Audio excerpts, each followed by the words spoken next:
Nyonya Elis terkejut mendengar penuturan Delon. Pikirannya kembali teringat pada Yasmin, istri muda suaminya. Setelah dia mengetahui suaminya menikah dengan Yasmin, wanita itu selalu mengawasi suaminya. Tidak mungkin kalau Sean memiliki istri lagi setelah Yasmin. Apakah Yasmin masih hidup? Apa pria muda itu anak Yasmin? Batin Nyonya Elis bertanya. Mama, kenapa Mama diam? Tanya Delon. Kamu tenang saja, nak. Papa pasti akan memberikan sebagian juga untuk kamu. Mama akan segera datang ke Indonesia, saut Nyonya Elis sebelum sambungan telepon diputus. Kali ini aku pastikan akan benar-benar melenyapkan kamu, Yasmin. Tangan Nyonya Elis mengepal kuat. Pantas, Sean sampai sekarang belum kembali ke mansion. Ternyata dia sedang bersama dengan pelakor itu. Batin Nyonya Elis geram. Sebelum kembali ke kota B, Darrell mengajak ayahnya untuk berkunjung ke perusahaan Papa Emir. Saat melewati lobi kantor, semua orang masih menunduk hormat pada Darrell karena mereka menganggap Darrell masih menjadi atasan mereka.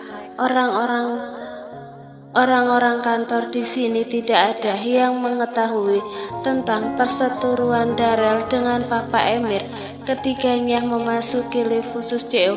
Di balik kemalangan nasib istri kecilnya, Tuan Sen masih bisa bersyukur karena mengetahui kehidupan putranya tidak sengsara seperti istrinya. Pak Teddy, apa Papa ada di ruangan? Iya ada, Pak Darrell. Teddy sang asisten Emir membukakan pintu ruang kerja Tuan Emir.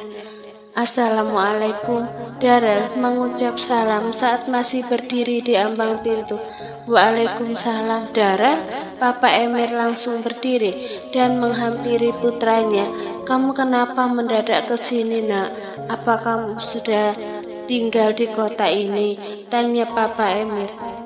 Dia belum pernah diceritakan oleh Darrell mengenai keberadaan Tuan Sen. Pak, aku kesini ingin mengenalkan Papa dengan ayahku. Darrell menoleh ke arah ayahnya. Saya Albert Sean, ayah kandung Darrell. Ayah Sean memperkenalkan diri sambil mengulurkan tangan ke arah Papa Emir. Papa Emir sempat terpaku sesaat karena terkejut melihat sosok ayah kandung Darrell. Saya Emir Malik Adiwijaya. Papa Emir menyambut uluran tangan sambil tersenyum menatap pria yang sangat mirip dengan anak yang sudah dia besarkan selama ini. Keempatnya langsung duduk di sofa agar bisa lebih santai berbicara di sana. Pada pertemuan kali ini, Tuan Sean berterima kasih pada Papa Emir dan istrinya karena telah membesarkan putranya dengan baik menjadi pria yang hebat seperti sekarang ini. Saya sangat bersyukur sekali, Pak, karena sudah diberi kesempatan merasakan jadi orang tua, ucap Papa Emir yang masih bisa bersyukur di balik kekurangan yang dia miliki. Pada kesempatan ini Darrell mengatakan pada papanya bahwa perusahaan Anderson adalah milik ayahnya. Mendengar itu Papa Emir ada kelegaan di hati. Pak, kami tidak bisa terlalu lama di kota ini. Sore ini ibuku ada jadwal terapi, ucap Darrell sambil beranjak berdiri, diikuti juga oleh Tuan Sean dan Pak Sony. 1 minggu kemudian, meskipun sudah bertemu dengan ayahnya, Darrell masih menjalankan perusahaan yang dia rintis bersama Fadil dan Firdaus. Rencananya nanti jika dia pindah kembali ke kota J, perusahaannya yang di sini akan dia percayakan pada Firdaus untuk mengelolanya. Sore ini Tuan Sean ditemani oleh Pak Sony sedang duduk di gazebo samping rumah Darrell. Semenjak Tuan Sean keluar dari kediamannya waktu itu, dia belum pernah kembali lagi ke rumahnya. Sekarang rumah Darrell sudah dia anggap seperti rumahnya sendiri. Meskipun dia tidur di kamar tamu di rumah ini, tapi dia merasa bahagia karena di rumah ini dia bisa melihat istrinya setiap hari. Perkembangan kesehatan Ibu Yasmin juga sudah semakin banyak kemajuan. Nampak Fadil dan Darel baru keluar dari dalam mobil. Kedua pria itu baru pulang kerja. Fadil, rencananya mulai besok jika aku bertemu klien, aku minta ditemani dengan Firdaus saja, karena aku ingin mengenalkan dia dengan beberapa orang klien di kota ini. Banyak yang ingin aku ajarkan pada dia saat menghadapi klien nanti, ucap Darel saat keduanya melangkah memasuki rumah. Terserah kamu saja, Rel. Memangnya kamu kapan mau kembali ke kota J? Menunggu ibuku benar-benar pulih, kata dokter, kemungkinan sekitar 1 atau 2 bulanan lagi. Saudara Fadil hanya mengangguk-angguk saja. Mas, Alea menghampiri suaminya sambil menggendong Kenzo. Wanita itu mencium punggung tangan suaminya. Ayah dari mana sayang? Tanya Darel sambil mengambil alih Kenzo dari tangan istrinya. Ayah ada di gazebo ditemani oleh Pak Sony, saut Alea sambil mengambil alih tas kerja milik suaminya. Aku dan Fadil mau ke tempat papa dulu. Suruh Bik Jumi buatkan 2 cangkir kopi, ucap Darel sebelum melangkah ke arah pintu samping. Di gazebo, Tuan Sean dan Pak Sony sedang memeriksa CCTV kediaman rumahnya. Keduanya hanya ingin memantau pergerakan Elis. Apakah wanita itu sudah datang ke Indonesia atau belum? Tuan, sekarang sudah hari ke-7 sejak Anda memperkenalkan Darel di perusahaan Anderson. Tapi kenapa sampai sekarang Nyonya Elis masih belum datang ke Indonesia? Tanya Pak Sony. Saat ini Darel dan Fadil juga sudah duduk di sana. Apa mungkin Delon tidak bercerita pada Nyonya Elis, Tuan? Tidak mungkin. Isi di kepala anak itu hanya harta. Tidak mungkin dia tidak panik. Pasti dia mengadu pada Elis. Kita tunggu saja. Cepat atau lambat, Elis pasti akan datang ke kota ini. Pasti dia sudah bisa menebak kalau Darel adalah anak Yasmin. Saut Tuan Sean yakin. Ya, kalau wanita itu datang ke sini, aku ingin bertemu dengannya, ucap Darel. Dia sangat membenci wanita yang sudah membuat ibunya menderita. Iya, nak. Beberapa saat kemudian, Siren dan Luna berlari ke arah gazebo. Kakek, Luna mau pulang, ranya anak kecil itu pada Pak Sony. Ini adalah yang ketiga kalinya Pak Sony membawa cucunya ke rumah Darel. Tuan Sean yang meminta pada Pak Sony agar membawa Luna ke rumah Darel karena dia merasa kasihan melihat Siren sering bermain sendirian di rumah. Pak Sony melihat ke arah arloji yang melingkar di pergelangan tangannya. Ternyata jarum jam sudah menunjuk di angka 5 sore. Tuan, saya pamit pulang dulu. Pak Sony beringsut turun dari gazebo. Tuan Sean hanya mengangguk saja. 2 hari kemudian, jam 10 pagi, Nyonya Elis tiba di bandara kota J. Wanita itu baru bisa datang ke Indonesia setelah sembuh dari sakit yang mengharuskannya dirawat di rumah sakit. Sebuah mobil berwarna hitam datang menjemput. Seorang pria berusia sekitar 40 tahun keluar dari dalam mobil dan langsung mengambil alih koper milik Nyonya Elis. Maaf Nyonya kalau saya datang terlambat. Kebiasaan kamu, omel wanita itu. Kita langsung pulang ke rumah ya Nyonya, langsung pulang saja. Saya ingin secepatnya istirahat. Saat sampai di rumah, dia langsung naik ke lantai atas dan menuju kamarnya. Netranya mengitari seluruh ruangan. Tidak ada jejak suaminya di kamar. Hanya ada baju lama saja yang tersusun di lemari. Sementara itu, di rumah Darel, Tuan Sean dan Pak Sony sedang melihat CCTV. Keduanya melihat Nyonya Elis masuk ke dalam rumah. Di dalam kamar, Nyonya Elis berbaring di sana. Dia tidak bisa tertidur. Bayang-bayang masa lalu sedang melintas di pikirannya. Brak, pintu kamar ditutup kasar oleh Elis. Dia marah pada suaminya yang mengatakan ingin menikah lagi. Tuan Sean berlari menaiki tangga menyusul istrinya masuk ke dalam kamar. Alice, sudah 3 orang dokter menyatakan kamu tidak bisa punya anak. Apa salah aku menikah lagi?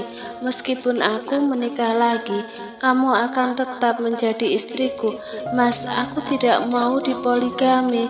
Lebih baik kita mengadopsi anak saja. Enggak, dari dulu aku menginginkan seorang anak kandung, anak yang akan menjadi pewaris kekayaanku. Semua harta yang aku miliki ini adalah harta peninggalan dari papaku.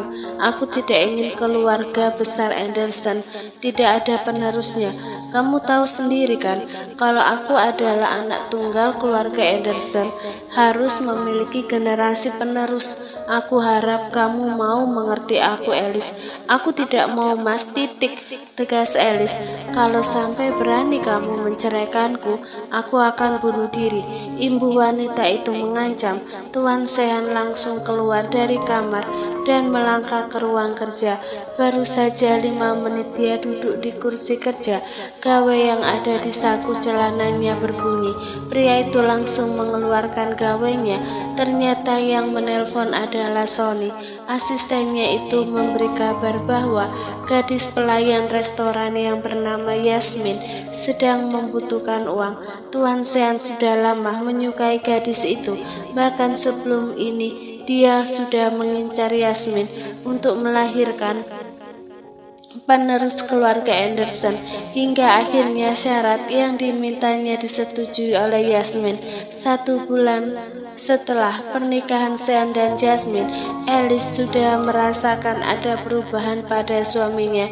Tuan Sean sering pulang kerja terlambat.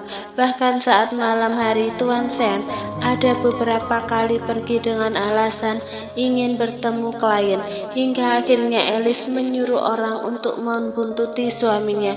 Orang suruhannya memberikan sebuah foto yang menunjukkan Tuan Sean dan Yasmin keluar dari tempat praktek dokter kandungan. Awalnya Alice ingin langsung marah pada suaminya, tapi setelah dipikir-pikir, jika dia marah, pasti dia yang akan dibuang oleh suaminya. Pasalnya istri muda suaminya tengah hamil.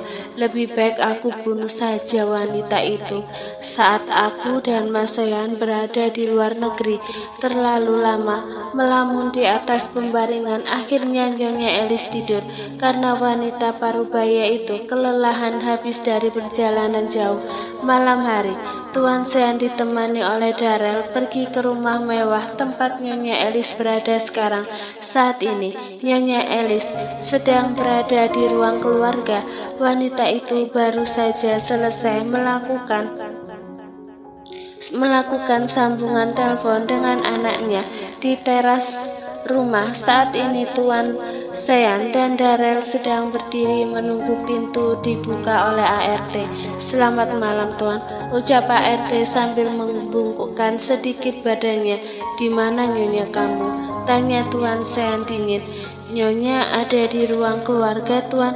Tuan Sean kemudian masuk ke dalam rumah diikuti oleh Darrell. Keduanya langsung melangkah ke arah ruang keluarga. Tuan Sean bertepuk tangan saat tiba di ruang keluarga. Suara tepuk tangan itu mengalihkan perhatian Nyonya Alice ke arah 2 sosok pria yang baru saja masuk ke dalam ruangan. "Mas Sean," ucap wanita parubaya itu lirih. Netranya kemudian beralih ke arah Darrell yang menatap tajam ke arahnya. "Jadi wanita ini yang sudah membuat ibu saya menderita selama ini." Darrell melangkah ke arah Nyonya Alice. Wanita parubaya itu tersenyum semik ke arah Darrell. "Ibu kamu memang pantas mendapatkannya," saut Nyonya Alice. Dia tidak berusaha menyangkal karena percuma saja menurutnya. Pasti Jasmine sudah menceritakan semuanya. "Alice, aku tidak menyangka kamu ternyata seorang wanita yang kejam." "Kamu yang kejam, Mas. Ini semua berawal dari kamu. Bukankah aku sudah melarang kamu untuk menikah lagi, tapi kamu masih saja melakukannya. Alice, harusnya kamu sadar diri dengan kekurangan yang ada pada diri kamu. Masih syukur waktu itu aku tidak menceraikan kamu. Andai aku bukan pria kaya, aku tidak akan menikah lagi. Berulang kali aku sudah katakan pada kamu, aku ini satu-satunya keturunan keluarga Anderson. Tidak mungkin aku mewariskan harta Anderson pada anak orang lain. Kalau aku menuruti kamu waktu itu, setelah aku mati, tidak akan ada lagi keturunan Anderson di dunia ini, ucap Tuan Sean gemas. Kamu egois, Mas.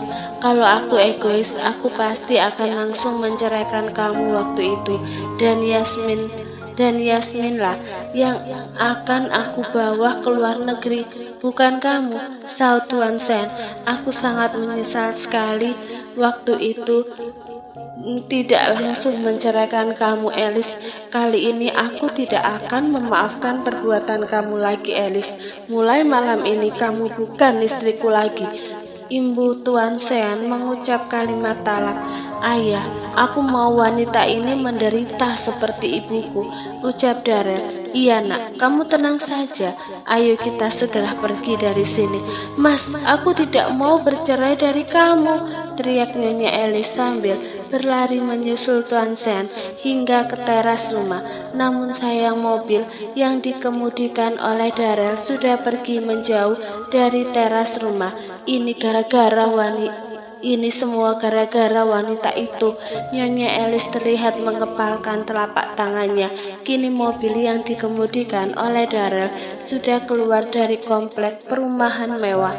Tuan Sean beberapa kali terlihat menoleh ke arah belakang. Dia hanya ingin memastikan saja bahwa Alice atau orang suruhan wanita itu tidak mengikuti mobilnya.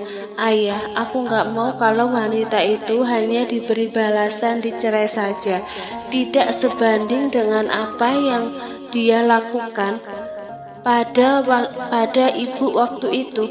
Iya nak, kamu tenang saja. Ayah dan Sonny sudah punya rencana lain. Keesokan harinya, Nyonya Alice menyuruh orang untuk mencari tahu kediaman Yasmin. Rencananya dia akan menyusupkan orang ke sana untuk mencelakai Yasmin. Baru saja dia meletakkan HP, tiba-tiba benda pipi itu mendapat sebuah panggilan telepon dari Delon. Halo Delon. Halo Ma, apa Mama sudah dapat kabar bahwa Om Rustam baru saja meninggal dunia? Iya Mama tahu nak. Kamu kesana nggak? Ini aku sedang di jalan menuju kota B. Mama mau berangkat bareng aku atau berangkat duluan? Mama berangkat duluan saja. Kelamaan kalau Mama menunggu kamu datang. Ya sudah Ma, kita ketemu di sana saja. Sambungan telepon diputus oleh Delon karena dia sedang di perjalanan.